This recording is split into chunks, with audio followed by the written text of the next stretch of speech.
Thank you sir, first of all ఈ అవకాశం ఇచ్చినందుకు. సో నా పేరు వచ్చేసి అనిత రమేష్. మాది అచ్చంపేట, నేను అచ్చంపేట నుంచి రావడం జరిగింది. సో నేను గవర్నమెంట్ టీచర్ ఎస్జిటిగా 14 years ఎక్స్పీరియన్స్. సో మా సార్ వచ్చేసి స్కూల్ అసిస్టెంట్, సో తనకి 16 years ఎక్స్పీరియన్స్. సో మామయ్య రిటైర్డ్ ఏఆర్ఎస్ఐ, నాకంటే పెద్ద ఆయన అన్నయ్య సిఐ బడంపేటలో వర్క్ చేస్తున్నారు. ఇదంతా నేను ఎందుకు చెప్తున్నానంటే, సో నేను పెద్ద గ్రేట్ హోదాలో ఉండడం అని కాదు, ఎవరెవరు వెస్టేజ్ చేస్తున్నారనేసి తెలియడానికి ఇలా చెప్పడం జరుగుతుంది. సో మా ఇంట్లో నాకంటే పెద్ద అంటే సార్ కంటే పెద్ద ఆయన కూడా గవర్నమెంట్ టీచర్. సో మాకంటే చిన్న ఆయన మా మరిది ఆర్కిటెక్ట్ ఇంజనీర్. సో మా ఆడబిడ్డ వాళ్ళ హస్బెండ్స్ అందరూ కూడా school assistant, government teacher. Education డిపార్ట్మెంట్లో మండల్ ఎడ్యుకేషన్లో హెడ్గా ఉండేది ఎంఈఓ అని. సో అది కూడా మా సార్ వల్ల మేనమామ. సో ఇదంతా ఉండి నేను వెస్టేజ్కి రావడానికి కారణం ఏంటంటే, సో హోదా డబ్బు ఎంత ఏమున్నా కానీ మెయిన్ మనకు కావాల్సింది ఆరోగ్యం. నిజమా కాదా? సో నాకు 3 కొడుకులు.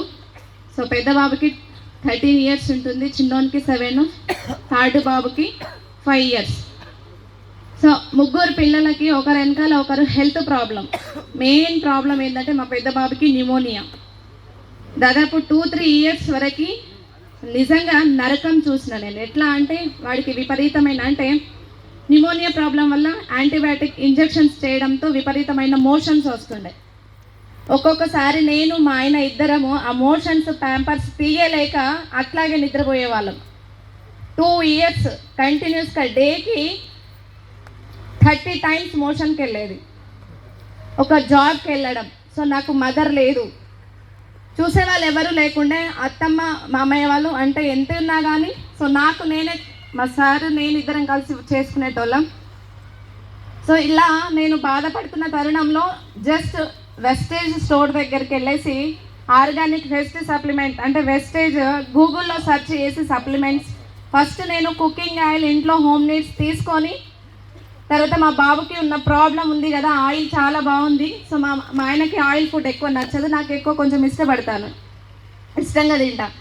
సో ఆయిల్ ఫుడ్ నేను పూరీలు చేయండి, మా అప్లైన్ కల్పకృష్ణ సార్ వాళ్ళండి, పూరీలు చేసి పెట్టండి మేడం, ఆయిల్ ఎట్లుంటుందో చూడండి అని చెప్తే నేను అదే చేస్తే మా ఆయన అన్నాడు, ఏ బిజినెస్ మనకు వద్దు ఏదొద్దు కానీ నువ్వైతే ఫస్ట్ ఈ ఆయిలే, మనం బతికినంత కాలం ఈ ఆయిల్ వాడి నాకు ఇదే వాడుకుందాం, చాలా బాగుంది అనేసి జస్ట్ ప్రోడక్ట్ గురించి నాకు మంచి సపోర్ట్ చేయడం జరిగింది.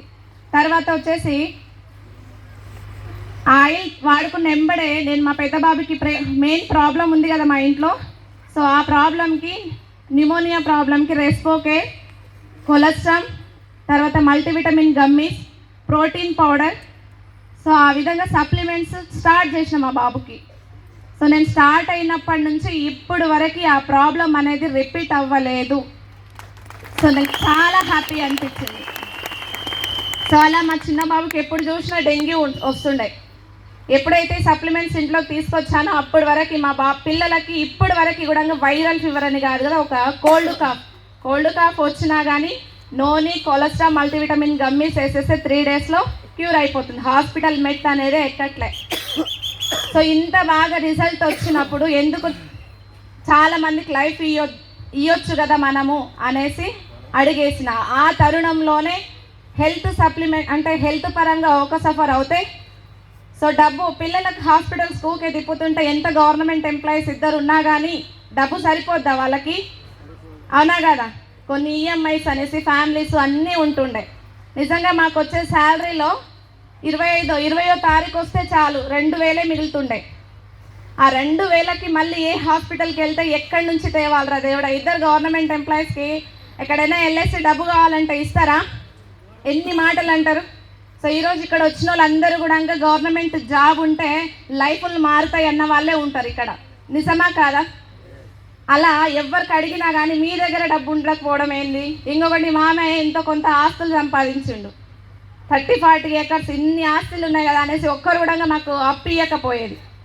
ఏదేమన్నా సరే మా సార్కి తెలియకుండా నేను ఏం చేసేదానంటే, సో వచ్చిన శాలరీనో ఎప్పుడైతే డబ్బు ఉంటే 10 rupees అయినా కానీ సైడ్ అకౌంట్లో వేసుకునేదాన్ని. అట్లా 1-2 లక్షలు నా అకౌంట్లో సార్కి తెలియకుండానే నేను డబ్బు ఏ టైంలో ఏదొస్తుందో బయట అడిగితే ఎవరు ఇవ్వట్లే, కన్న వాళ్ళు కూడా మీ దగ్గర డబ్బులు లేవా అనేసి చెప్పేవాళ్ళు.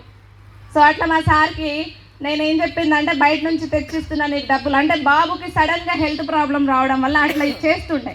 ఇదంతా నేను ఎందుకు చెప్తున్నానంటే నిజంగా నిన్నటి నుంచి మనం ఇక్కడ కూర్చొని వింటున్నాం సెషన్ అని వెస్టేజ్ అంటే చాలా భయపడుతున్నారు. దయచేసి దండం పెట్టి పెడుతున్నా కానీ మీరెవ్వరూ కూడా భయపడొద్దు.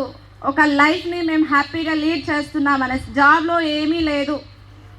సో అట్లా నేను బిజినెస్ చేయాలి అనేసి ఆలోచించా. సో 20 తారీఖు వస్తుందే, మొత్తం అప్పులకు వెళ్తున్నాయి, ఈఎంఐస్ కట్ అవుతున్నాయి, హెల్త్ ప్రాబ్లమ్స్ వస్తున్నాయి అని చెప్పేసి ఏదైనా ఒక జాబ్ చేయాలి. ఇదైతే అంటే నాకు నిజంగా చెప్తున్నాను కదా, మా ఇంటి పక్కల వాళ్ళకి నేను ఎవరంటే ఎవరికి తెలియదు.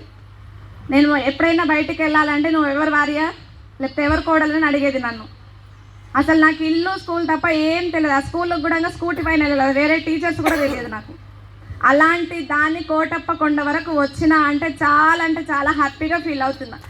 ఈ క్రెడిట్ అంతా కూడా ఎంఎస్ఆర్ గురువు గారిది. సో సార్ నిజంగా చెప్తున్నాను, ఈ స్టేజ్ మీద నేను అలా తెలియని పర్సన్ ఏపీ తెలంగాణలో అనిత రమేష్ తెలియని వాళ్ళు లేరు ఈరోజు.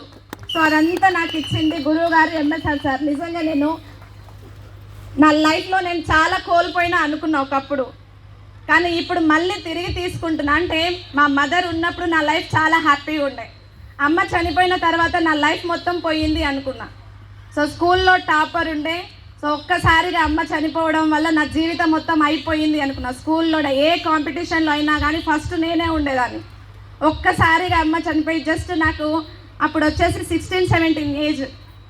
ఆ ఏజ్లో చనిపోయి ఒక తమ్ముడు ఒక నాన్న, సో అన్నని చూసుకోవాలి. ఆ 16 ఏజ్లో ఆ ఫ్యామిలీ మొత్తం కూడా ఒక తల్లిగా నేనే ఉండేదాన్ని ఫ్యామిలీలో. ప్రతి ఒక్కటి మార్నింగ్ నేను ఇలా చెప్పాలో లేదు, ఎందుకో నాకు చెప్పాలనిపిస్తూ చెప్తున్నాను. సో ఈ విధంగా నేను తమ్ముడికి అన్నకి అంతా చూసుకొని, సో మా బిజినెస్ ఉంటుండే, ఆ బిజినెస్కి రాత్రి 2 గంటలకు లేచి నేను బిజినెస్ చూసుకునేది. సో అంటే బంజారా జాతిలో ఉండే వాళ్ళకి ఏ బిజినెస్ చేస్తారో మీకు తెలుసు. సో ఆ బిజినెస్ 2 గంటలకు రాత్రి నేను ప్రిపేర్ చేసి 5 గంటలకు మా నాన్న వాళ్ళ అంటే ఆ టైంలో నేను చదువుకునేదాన్ని. అమ్మ ఉన్నప్పుడు మహారాణిలా ఉన్నా, ఏది కావాలంటే అది వచ్చేది నాకు. అమ్మ చనిపోయిన తర్వాత లైఫ్ మొత్తం చేంజ్ అయిపోయింది. సడన్గా బాధ్యతలన్నీ పైన పడ్డాయి. సో ఒక్కసారి టాపర్ అంటే నాకు ఎంబీబీఎస్ కావాలని ఉండే గోల్. సో అమ్మ చనిపోయిన తర్వాత ఫ్యామిలీ మొత్తం మీదకి వచ్చినాక నాకు అవకాశం లేకుండా పోయింది. అయినా నేను ఏం చేసిన అంటే, సో ఆ బిజినెస్ చూసుకుంటూ చదువుకుంటా. అంటే నిజంగా మా గురువులు ఎవరైనా టాప్ అంటే స్టూడెంట్స్ ఉంటే గురువులు ఇంటి దగ్గర ఒక స్టూడెంట్, ఆ స్టూడెంట్ కూర్చొని ఇస్తారా వాళ్ళు? ఈరోజు బిజినెస్లో కూడా అంటే వీళ్ళ దగ్గర ఈ పట్టు ఉంది, వీళ్ళు సాధిస్తారు ఏదైనా అనేసి గురువుగారు ఏ విధంగా అయితే మోటివేట్ చేసి మనల్ని సక్సెస్ చూపిస్తారో, సో నా కూడా నా స్కూల్ లైఫ్లో సార్ వాళ్ళు లేదు తల్లి నువ్వు ఏదో ఒకటి చేయాలి, నువ్వు ఇలా కూర్చుంటే కాదు అని చెప్పి మా చిన్నన్నయ్యకు మ్యారేజ్ చేసి నేను టీటీసీ ఎంట్రన్స్ రాస్తే నాకు సీట్ రావడం జరిగింది. ఎందుకంటే అన్న వదిన వాళ్ళ దగ్గర దాదాపు 5-6 ఇయర్స్ నేను వాళ్ళ దగ్గర ఉండి వచ్చిన. నాకు జస్ట్ 500 ఇచ్చేది ఒక నెలకి. ఆ 500 ఎందుకంటే వాళ్ళు అన్నయ్య ఇచ్చే పొజిషన్లో ఇవ్వకపోయేది. ఎందుకు అంటే నేను కూడా వాళ్ళని ఏ రోజు నెగిటివ్ అనుకోలే.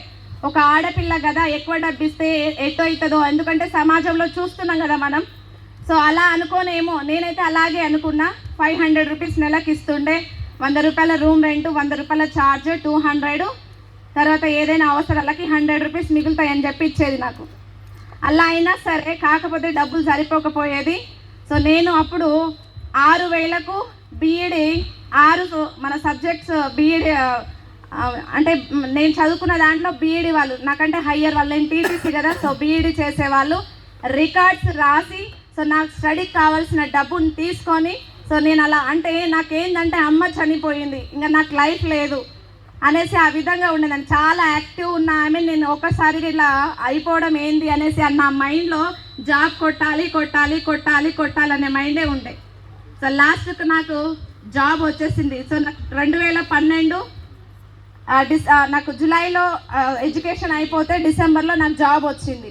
సో జాబ్ వచ్చిన వెంబడే సో నాకు మ్యారేజ్ చేయడం జరిగింది 1 ఇయర్ తర్వాత. సో ఆ విధంగా నేను అంటే సో అట్లా కష్టం అంటే ఏదైనా సరే ఇష్టంగా మనము చేస్తే, అంటే నేను ఈ వెస్టేజ్ బిజినెస్లో ఏదో చేయాలి జీవితం అంటే ఇంత కష్టపడి ఇదంతా ఎందుకు చెప్తారు, ఇంత కష్టపడి తెచ్చిన జాబ్ కూడా లాస్ట్కి అప్పుల కుప్పలై మా పిల్లలకు ఏదైనా హెల్త్ ప్రాబ్లం వస్తే నా జీతం సరిపోవట్లే, అంత కష్టపడి తీసుకుంటున్నా.